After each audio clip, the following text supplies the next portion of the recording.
And we don't know what you would have found if you'd gone in, because you didn't, right? I suppose, can you slow down? Sure. We don't know what you would have found inside of that home because you didn't go in. I suppose so. Now, despite not thoroughly investigating that location, you began investigating the DuPont family vineyard, correct? Yes, I did. You went to Mr. DuPont's property and started looking around for anything suspicious. Yes, we were executing a search warrant there. And you conducted a pretty thorough investigation of that property, didn't you? Yes, I would say that. Because you found that one little bullet that we saw in the ground. Yes, a bullet covered in blood with a partial fingerprint of Mr. DuPont's on it. Showing opposing counsel what's been previously marked as exhibits 14, 15, and 16, Your Honor.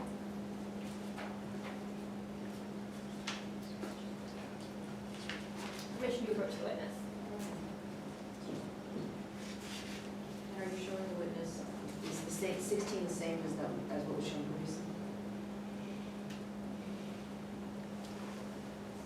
No, Your Honor, this is a different photograph of a wooded area. Because there has been an exhibit 16 already admitted into evidence. Both parties have the same set of pre-marked exhibits, didn't they? That is correct. That is correct, Your Honor.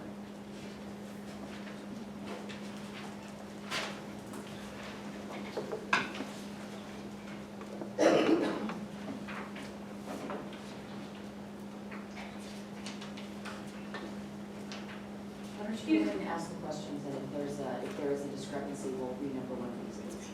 Certainly, Your Honor, and I think that these particular pictures may be 17, 18, and 19. Thank you. Agent Riggs, you recognize the pictures I've just showed you there? Yes, I do. Those are photographs taken at Mr. DuPont's vineyard. Yes, they are. And those are areas that you thoroughly investigated throughout this homicide investigation. Yes. And in none of the areas in those pictures did you ever find a single drop of blood. Not in these photographs, however, there was another photograph that indicated blood on top of a .30 caliber bullet. Defense moves the exhibits 17, 18, and 19 into evidence. Any objection? No objection, Your Honor. Are those three exhibits 17, 18, and 19 fully admitted? So let's talk about the one single drop of blood that you did find in all of that property. The results of that blood test were inconclusive. Yes, unfortunately, due to the environmental factors, we were unable to yield results from that. So you don't know if that blood was human or animal. I suppose so. You don't know if it gotten there from hunting. We had reason to believe that it was not from a hunting incident, but rather that it was from the murder.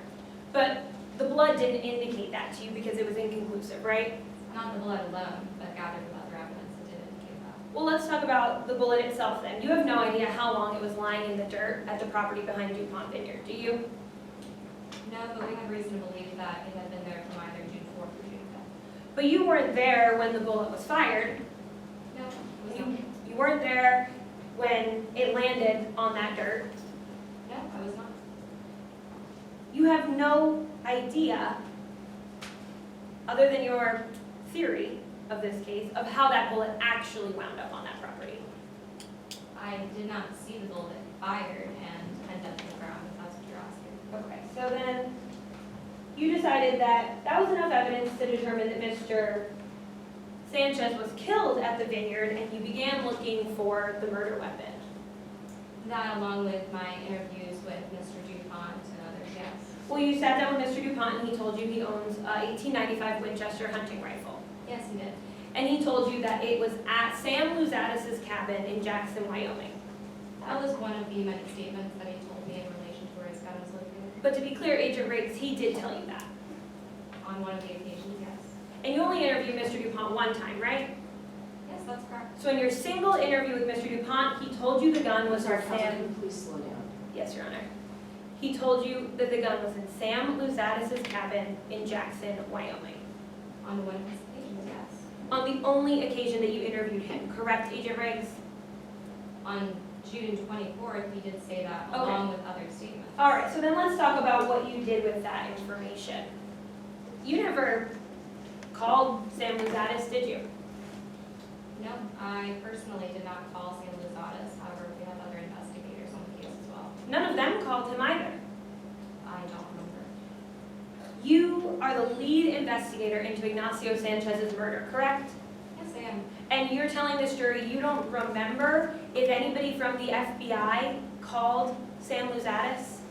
I don't recall if another investigator, whether it be local authorities or the FBI, called him, no. So, despite not remembering if anybody else did it, you didn't follow up yourself with Sam Luzatis. I followed up with the defendant, asking him for Sam Luzatis' phone number or address, and he told me he would not provide me with either. All right, well, let's talk about how you could have quickly obtained that information then, Agent Riggs. You work for the Federal Bureau of Investigations. Yes, I do. You have access to resources that normal people, we just don't have. I guess you could say that, yes. You have accesses to databases that have information. Sure. You didn't use that resource, that database, to type in Sam Luzatis' name. The process is a little bit more complicated than that. Well, you knew that you weren't told his phone number by Charlie DuPont, right? Yes, Charlie DuPont did not give me the phone number. He told me that he would reach out to Sam Luzatis, that he'd get back to me, but they never did. Well, you never followed up with Charlie DuPont about that, did you? I was waiting on a phone call from Mr. DuPont, which was never received. So you were pleased to just let Charlie DuPont do your job and look into this? Is that what you're telling the jury, Agent Riggs? No, I was doing my job, and I was also putting some trust in Mr. DuPont, which he failed to assert. So then while you were waiting around for Charlie DuPont to hopefully get back to you about what you believed was the murder weapon, you never executed a search warrant in Jackson, Wyoming. No, we had reason to believe that instead of being in Jackson, Wyoming, that his gun was instead in a cabin in Largo. Agent Riggs, is that a no to my question that you didn't execute a search warrant in Jackson, Wyoming? That's correct.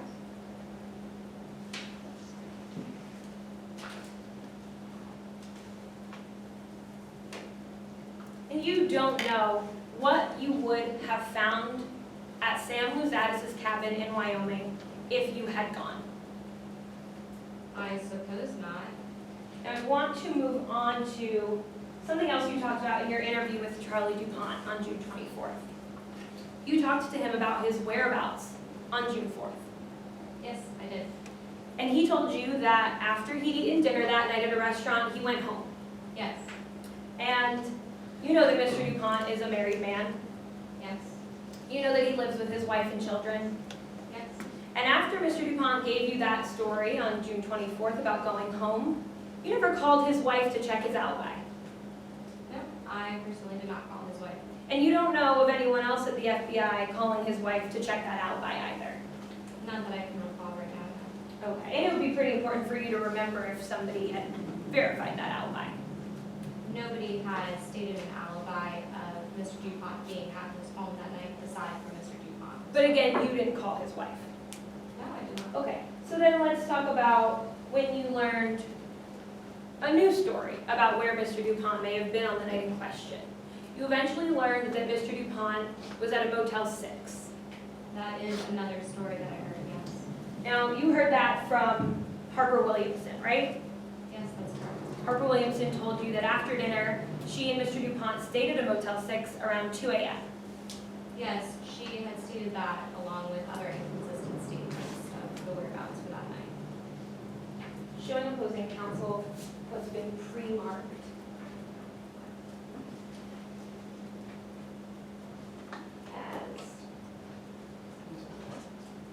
As 26, Your Honor. Permission to approach the witness. Agent Riggs, you recognize the photograph I've just shown you? Yes, I do. That's a picture from the Motel 6 parking lot, Yes. and that's a fair and accurate representation of that picture. Yes, yes. Defense moves Exhibit 26 into evidence, Your Honor. Any objection? No objection, Your Honor. Exhibit 26 is admitted.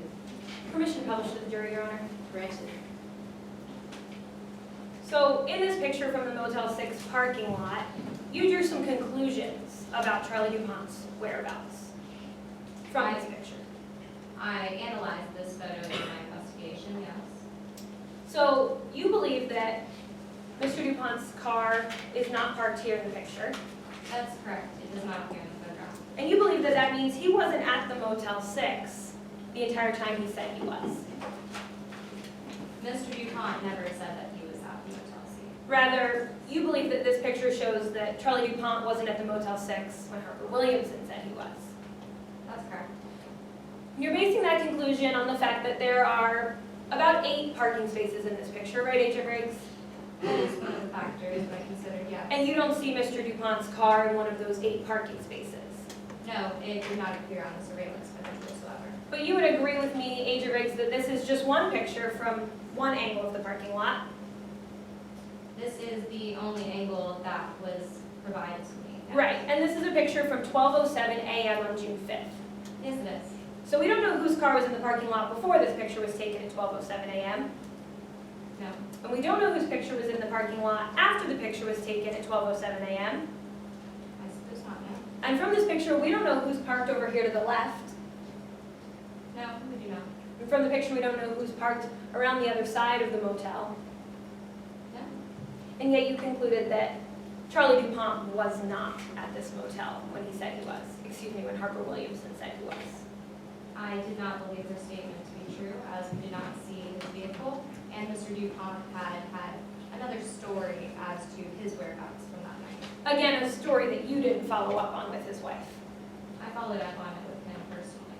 But you didn't ask anybody else about him coming home or about him being at this motel. No, we were unsure that his wife and children were even at the home. Okay. And you didn't ask the clerk who was working at the hotel that night if she saw Mr. DuPont. No, she did Okay. Counsel, So you then- can stop interrupting the witness because the court reporter is not able to take down all of the statements when you interrupt the witness. Certainly, Your Honor. Let's talk about the phone records that you subpoenaed in this investigation.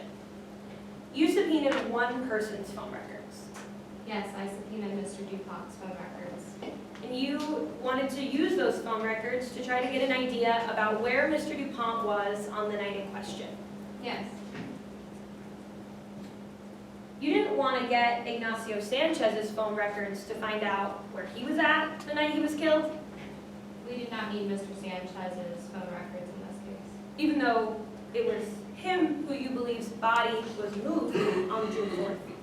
The point of getting the phone records to Mr. DuPont would be to see where he was on the night in question rather than Mr. Sanchez. Well then, Agent Riggs, you would agree with me that having Charlie DuPont's phone records told you where he was at, but that if Ignacio Sanchez's phone records had indicated that the victim was nowhere near Mr. DuPont, you would have had to change Objection. your investigation. Compound question, can opposing counsel break up the line of questioning?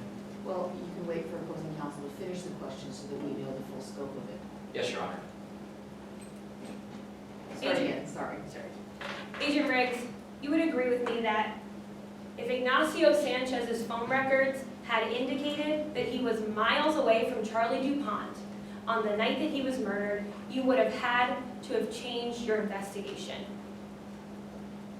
My investigation was based on many forms of evidence. Just finding Mr. Sanchez's whereabouts that night would not have changed the results in this investigation, as there was other evidence to indicate Mr. DuPont could have committed the murder in this case. I just want to be clear here so that the jury understands. You're telling me and this jury that if you had known that these two men were miles from each other, you would have continued your investigation into Charlie DuPont. The analysis for such cell tower records is not precise to put people exactly at the points of where Okay, they good are. to know. Okay, So, I'm sorry, counsel, I'm gonna tell you this one statement. You're gonna ask a question to the witness, you need to let the witness finish the answer, even if you don't like what it is. Certainly, Your Honor. You can make an objection after the witness finishes speaking, if you believe it is, if there is a valid objection. Certainly, Your Honor. So, if the witness could please finish the answer. yes, Your Honor. So, cell tower analysis is not exact as to where points would be. However, with that being said, if people were 3 to 7 miles apart or very close range, then that would indicate that they could have been at the same location at that time, which is what we reviewed in our analysis, that Mr. Dupont was only 3 to 7 miles away from where Mr. Sanchez's body was found. But just to be clear, Agent Riggs, you can't track Ignacio Sanchez's whereabouts on the night he was murdered because you didn't get his phone records. I did not get his phone records. And you also didn't get Harper Williamson's phone records, correct? No, I did not. And Harper Williamson gave you 2 different stories while you were investigating this homicide. Yes, she did. She had many inconsistencies in her stories. Now, after she changed her story, you didn't follow up with Harper Williamson. I followed up in the actual interview that I conducted with her. You interviewed her on June 27th, correct? Yes, I did. She changed her story on August 12th, right? I believe so. After August 12th, you never interviewed Harper Williamson again. No, I did not. And you didn't get her phone records. No, I did not. So we don't know where Harper Williamson was at between 7 p.m. on June 4th and 7 a.m. on June 5th.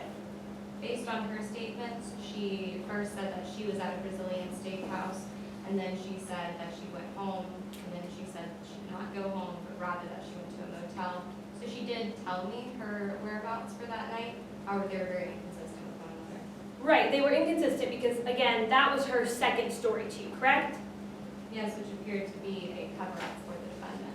And so still you didn't want to find out what her cell records would show her whereabouts actually were.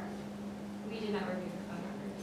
If you had reviewed her phone records, Agent Riggs, and they indicated that Harper Williamson and Ignacio Sanchez were in the same place on June 4th, that would have affected your investigation.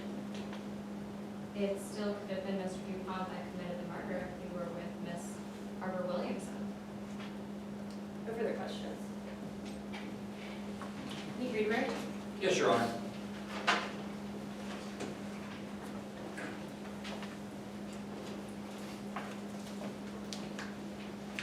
Your Honor, may I proceed? Agent Riggs, on cross-examination, you were asked about your prior opinion of the defendant. Did that in any way affect your investigation? No, it did not. I'm able to separate my personal life from my professional work. You were also asked about Miss Williamson and the statement she gave to you. Why did you choose to disregard those statements? I chose to disregard her statements as I've been trained in deception techniques and detection, and it appeared to me that she was trying to deceive me and to cover up for the defendant. And you were questioned why you focused on the defendant in this matter of cross-examination. Can you briefly just tell us why the facts and evidence pointing to the defendant in this matter? Well, there were many facts and evidence that pointed to the defendant, such as his whereabouts on the night in question, his inconsistencies as to where his rifle was, the bullet found just offside his property with blood on it, and all the other evidence of things such as a fingerprint found on that bullet covered in blood. No further questions, Your Honor. May the witness please be excused. She may. Thank you, Agent Riggs.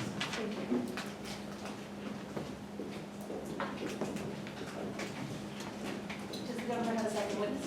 Yes, Your Honor. Prior to the government calling our next witness, may we have a moment to set up the well? Go ahead. Thank you, Your Honor.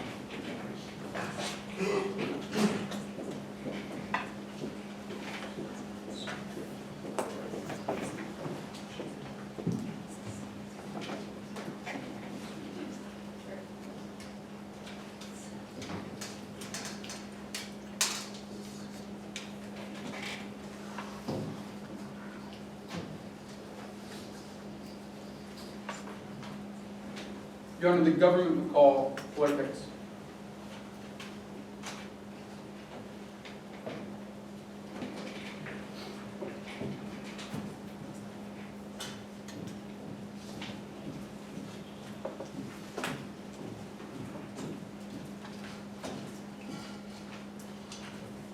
Good morning, Ms. Vickers. You are under oath. Your Honor, may I proceed? Okay. Good morning. Good morning. Could you please introduce yourself to the members of the jury, spelling your first and last name for the record? Sure, my name is Blair Pickus, spelled B-L-A-I-R, last name P-I-C-K-U-S. Ms. Pickus, how are you currently employed? I currently work for Levetsky Labs here in San Francisco. While working with Levitsky Labs, what's your job title? I'm a principal cellular systems engineer. Tell us some of your duties as a principal cellular systems engineer. So essentially what I do is I provide consulting services for cellular network providers. I consult them in regards to their cellular systems, as well as network organization. And I also do maintenance for cell towers for various large phone companies. Can you tell us how long you've been doing this work? So I've been working at Levitsky Labs since 2013, but I've been in this field of work since 2005. Now, to hold a job like this, what type of education or training do you need to get a job? So for me personally, I attended MIT and I graduated with a dual bachelor's degree. This was back in 2002. One degree was in computer engineering, the other was in electrical engineering. I then got my master's degree from UCLA in 2004 in applied engineering. So now I want to fast forward a moment, Ms. Picks, and I want to talk about how you got involved in this case. Can you tell us a little bit about that? Yeah, I was contacted by the FBI. They wanted me to look over the defendant's phone call records as well as analyze different data from towers. And I was able to do that for them in order to locate the defendant's cell phone. Now, based upon this analysis that you did in this case, were you able to decipher the location of the defendant's cell phone between that period of time? Yes, I was. In doing so, what method did you utilize?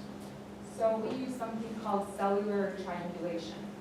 Now, this method, cellular triangulation, was this based upon the specific facts or data that you found relevant in this case? Yes, And is it based upon reliable methods and procedures? definitely yes. Is it widely used in your line of work as a principal cellular systems engineer? Very much so. So now I want to back up. Can you explain to us in the easiest terms what cellular triangulation is? Sure, so the best way I could explain it is it's basically a method we use in order to locate a target cell phone. We analyze towers that receive signals from the cell phones themselves, and then we create a triangle to have a better idea of where the cell phone was located at the time it transmitted those signals. Now, to get to your analysis in this case, what did you review first? So the first thing I actually looked at was the Z-Mobile phone records of the defendant. Now, based upon these phone records, what times were you primarily concerned with? I was looking at 11:49 p.m. on June 4th and 1:12 a.m. June 5th, as well as 1:48 a.m. June 5th. Could you tell us why you were concerned with these specific calls? Sure. So I was actually informed by the police investigators that these call times were of importance because the time of death of the victim was somewhere between 11 p.m. June 4th and 3 a.m. on June 5th. Now, between that period of 11 p.m. on June 4th and 3 a.m. on June 5th, were these the only calls that the defendant made? Yes, just those 3 calls. Now, after you reviewed those call logs, what was your next step? I also reviewed affidavits that were provided to me. I looked into a clear of interest maps, a map that had the location of all of the towers, and again, like I said, also the phone logs. So you mentioned the map of the towers. Were you able to determine what towers were relevant based upon the defendant's location? Yes, there was 3 of them, Tower 19, 29, and 33. Now, based upon your review of this case, did you ever have an opportunity, like you said, to review such a map with those towers on it? Yes, I did. If I were to show you that in court here today, would you recognize it? I would.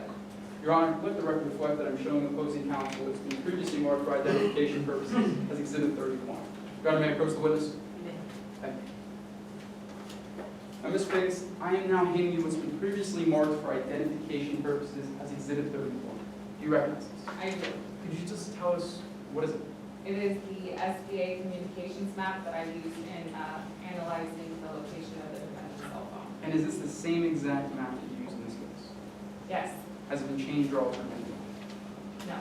Your Honor, the government would move into evidence what has been previously marked for identification purposes as Exhibit 33 into evidence as government's 33.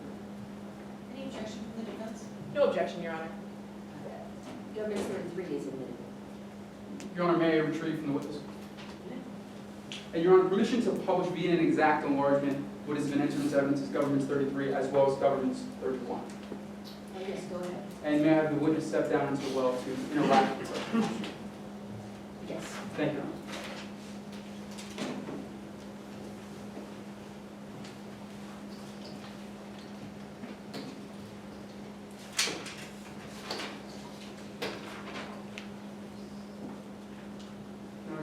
receive and identify? Yes. Members of the jury, may we receive and identify? Please don't address the jury. Objection. No. Ms. Pickus, I want to start by introducing what are we looking at. Starting with what's on the right, which is governance 31. What is this? So this is the map with the location of the towers that I used for my triangulation method.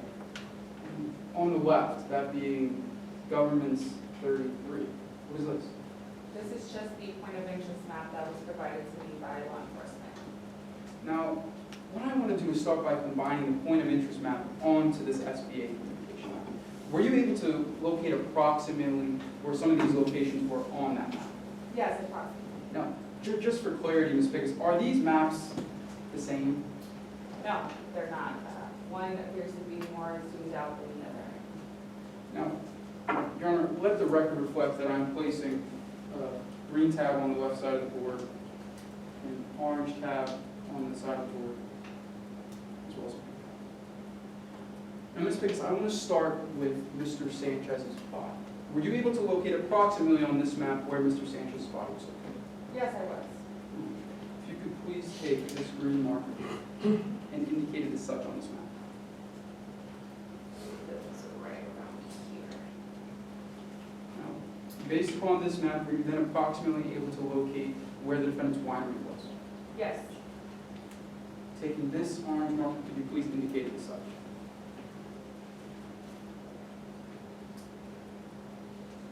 And lastly, based upon this map, were you approximately able to locate where the Brazilian Steakhouse in Trevor was located?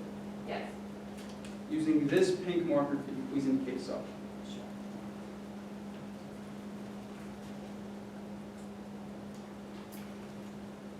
Ms. Pickus, I have a blue Expo marker here. Now what I want you to do is I want to create a key on the left side of the board.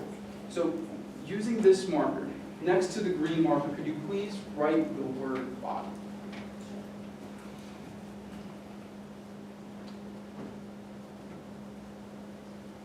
Next to the orange tab, could you write the word winery?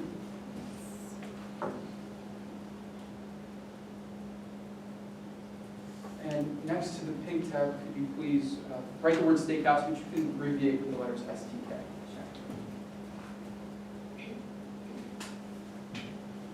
So since we completed the compilation of this map, you have permission to deconstruct governance 33? No, that's admitted, you can't do anything. No, deconstruct doesn't take it down. Yes. Thank you, Your Honor. Now, Ms. Pick, since we combined all the points of interest onto one map with the towers, show us how you then began your analysis in this case. Sure. So I looked at the three towers I mentioned, 19, 29, and 33. And what I did is I just basically create a triangle like this. And afterwards, stepping from Tower 33, I draw a line straight down the center. And this just helps me get a more accurate location of the cell phone. And is this known as a bisection of the triangle? Yes. Now, after you bisect the triangle to better locate where the call is coming from, how can you locate the specific call itself? So afterwards, I go ahead and just draw a circle here, which shows within a reasonable degree of certainty where the cell phone was located at the time of place of calls. Thank you, Ms. Biggs. Your Honor, may the witness please take your seat? Yes, sir. Thank you.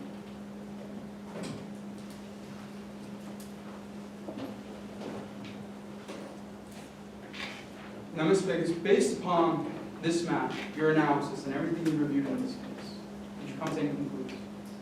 Yeah, so taking into consideration the analysis I did as well as the calls that were of interest, I was able to analyze that somewhere between 3 and 7 miles away is where the defendant's cell phone was, which was about 3 or 7 miles, away from where the victim's body was found.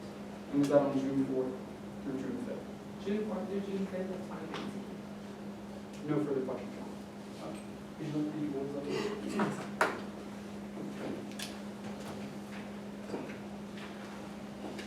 Please proceed to cross-examination. Yes, Your Honor.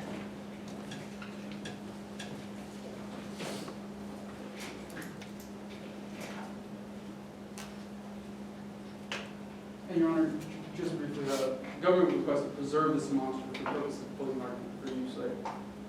So counsel, you'd ask that it be admitted without markings, but you're asking that it now be readmitted with the markings or marked as a separate exhibit? Well, Your Honor, we have previously entered into evidence, this is government's 33, this is just demonstrative of government's 33 that we just marked up for purposes of, demonstrative purposes for the jury later on in trial.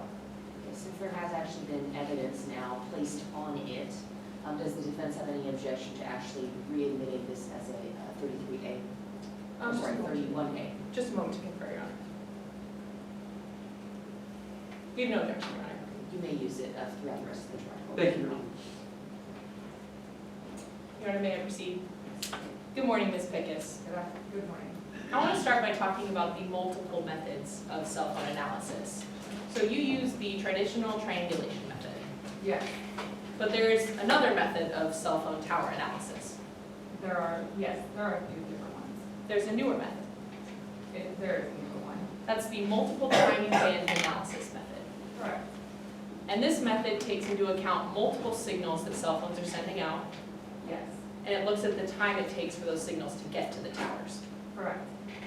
Now, most law enforcement agencies use this newer method, correct?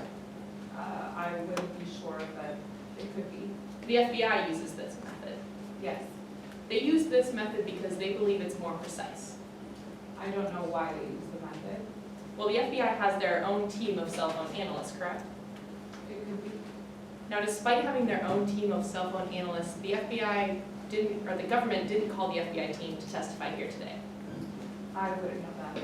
They called you. They called me. Now, I want to talk about how even you agree that triangulation is not always precise. It's not always precise, but it is the most precise of the methods. With this method, you look at 3 towers, Yes, 3 towers that receive signals from a cell phone, correct? correct. But Ms. Pickus, you would agree with me that the cell phone does not always connect to the nearest tower to where it's at. With all technology, sometimes it doesn't always happen the way we'd like it to. Correct. That's right, and sometimes the nearest tower is busy, Absolutely, that happens. or it could be broken. Sure, And in that case, the signal would divert to a further away tower. that could be. But the technology doesn't exist for us to know when that signal diverts to a further tower. Not to my knowledge, no. And Ms. Pickus, you would agree that as the towers get further away, your triangulation area gets larger. Absolutely, yes. Now let's turn and talk about the limited data that you looked at in this case. Okay, You were only given Charlie DuPont's phone records, correct? that's right. And you only from a 3-day period. Yes, Now you only focused on 3 specific calls. yes, in regards to the time of interest, absolutely. And 2 of these calls were from the same phone number. Right. But you weren't given the records of that cell phone. No, that's not what I was trying to analyze. Well, if you were